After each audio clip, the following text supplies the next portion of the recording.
Pajemski waits. Now is 6. This takes a 3. It's up and good! Okay. Irrational confidence shot of the night right there. Dub Nation, it's Brandon Pajemski. My head coach, Steve Kerr, joins Willard and Dibs today right here on 95.7 The Game. In exactly 2 hours. Thank you, BP. Or Pods. What were the other nicknames?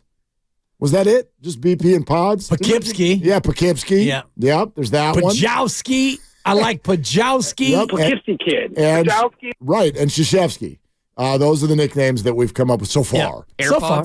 AirPods doing anything for you? AirPods. I liked that. That was some of our listeners threw that out. Did you run that by him when he was on the phone with you? I Lucas? didn't. You didn't. I can text him. You coward. You just. He didn't. You won't. You won't. All I know is he said, "Hey, it's BP," and I was like, "That's good enough for me." There you go. There you go. British Petroleum. BP's my former setter outside hitter, Brian Posadas. He's BP. So there you go. Batting practice. I like Brandon Pajemski better than whoever you just talked about. That's just me, he won though. me titles. We hung banners at St. Joe's. Didn't win me a damn thing. Yeah. Didn't know you really that well then. But Pajemski is putting in step-back three-pointers at the buzzer. Pajowski. And I like that. When he's in the rotation. Yeah. Which is pretty frequently for now. And I do wonder when GP2 comes back, and hopefully it's, start of the new year, somewhere about then. We don't really know.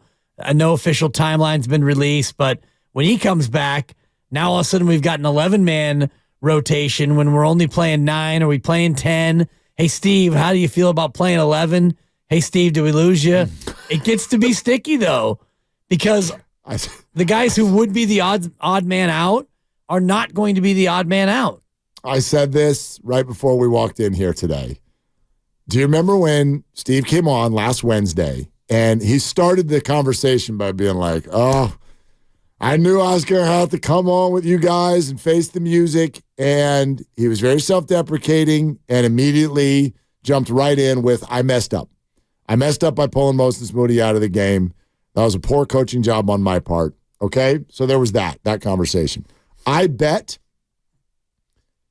he's more bummed to come on today than he was last week. You think? Yeah, because last week he had he got no problem being like, I messed that one up.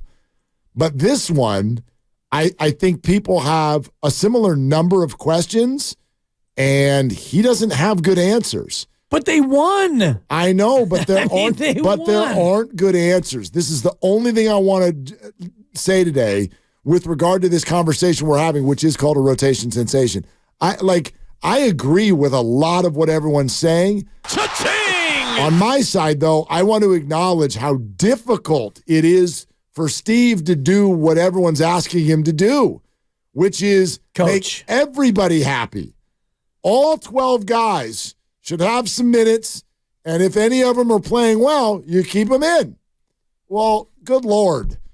I don't know how possible it is to do what everybody wants the Warriors to do. It's not possible in terms of keeping everyone happy, but this is why you make the big money and you're paid to coach. And this is ultimately the toughest part about coaching. It's figuring out who to play, when to play them, and when they aren't playing, how do you assuage or soothe the egos? Corey Joseph got a DNP yesterday. Mm-hmm. Probably easier to tell Corey Joseph you're not in the rotation than it is to tell Klay Thompson, hey, Klay, your minutes are getting cut. We're only going to play you 27 minutes a night because, Klay, you're not playing that well. Mm-hmm. So I know it's a contract year, and I know you've helped me win 4 titles, and you've been great, and you're a Hall of Famer, and no one will ever wear 11 again. But right now, we got to go in a different direction.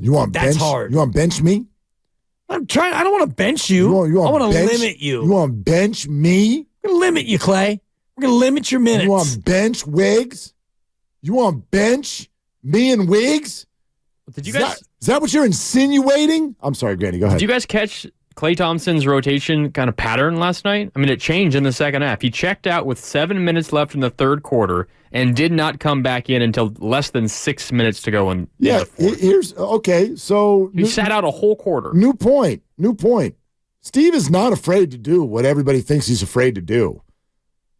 Do we need to play that again? He said it into a microphone. I've really been patient and hoping to get our first unit, from the last couple of years into a good groove.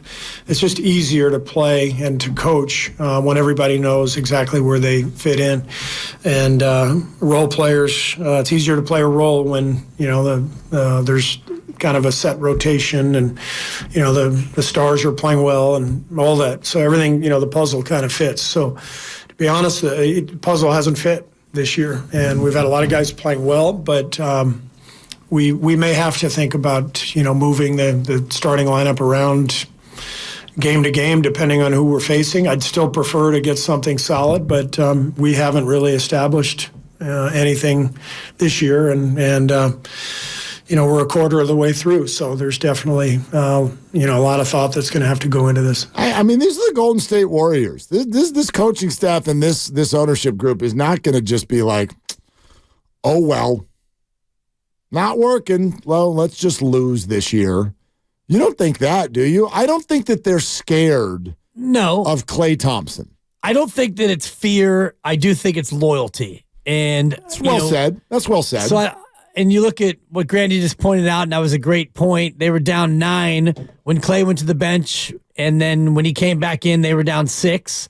And Klay was on the court for 16 seconds, and he hit a 3. And now they're down 3.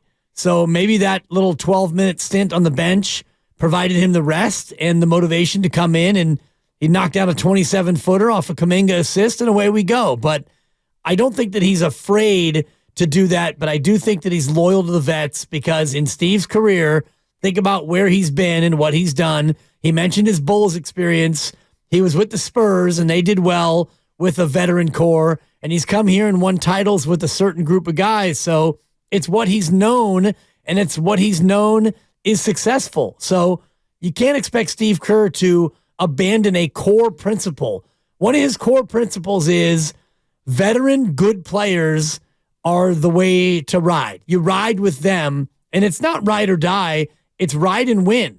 That's been his experience. Yeah, it's actually been most coaches' experience. I mean, Phil Jackson coached the same way. I know Greg Popovich, it's been a little bit different, but not really. Not really. Like, there's never been a championship where you're just like, yeah, we just kind of made it up as we went along. Hadn't really heard of any of the players. I mean, this is the first time, though, that we've seen a Steve Kerr team 21 games in that has an unsettled rotation to this degree. Totally. And he made that point in that cut you just played. Yeah, we're at a unique time with regard to the history of this dynasty. Greg and Benicia here on Willard and Dibs. Hi, Greg. What are you doing? Hi. How you guys doing? What's up? I appreciate both of you talking about the Warriors like you do, but I got a few things. I'm a longtime fan, and I look at this team, and they're not a championship team, and I'm fine with that. We have 4 championships, but I'm real realistic, and I just think there's 2 or 3 starters, and that's why he can't figure out who to put in. It's not Kerr's fault. You got Steph, and you could throw Looney as a starter and Dre. That's it. I don't believe Wiggins is ever going to come out of it, and I think Klay is now a bench player, and I don't care if he's in a contract year. He needs to go talk to Iguodala and David Lee and figure out how to come off the bench, and just let the young guys play because he could come off the bench and hit threes because he's not hitting them as a starter anymore. So, Greg, you're ready to give up on the idea of postseason success? Yes. Okay, yes. I think that's completely fair. Greg, thanks. I'm not there yet, but I get it if somebody is. That's totally fine. I still have enough curiosity about this that I'm not there yet. This whole, Andrew Wiggins is not a starter anymore. Hold on a second. Like, wait a minute. 17 months ago, there was a parade. Started out last year really well. Then things got mysterious. Came back in the playoffs, and there was a lot more good than bad, plus an injury. And now here we are with what I would argue is trending upwards, but still nowhere From good. Wiggins? Yeah. Nah, I wouldn't say trending upwards. Versus the first 4 weeks of the season? I'd say he's still stuck in the mud in terms of. I mean, he's had a couple of good games, yeah, he's had a couple monster games. He's still wildly inconsistent. No to have doubt. a game like last night, to me, is not a trending upward. It's, No. It's the same old kind of Wiggins to me. I wasn't referring to last night. Yeah. I'm referring to the last Yeah. 3 weeks versus the 3 weeks before that. I'll give you that. It's trending, fair. Yeah, trending up a little bit. Is it good enough? No. Does that mean that Andrew Wiggins is now just not a starter? I don't know. That feels a little. The caller's right. You have 2 starters right now. So right now, what are you supposed to do with the other 3 spots? You got to mix and match and pick and pop. That's tough. Yeah, I'm with you, but it's tough.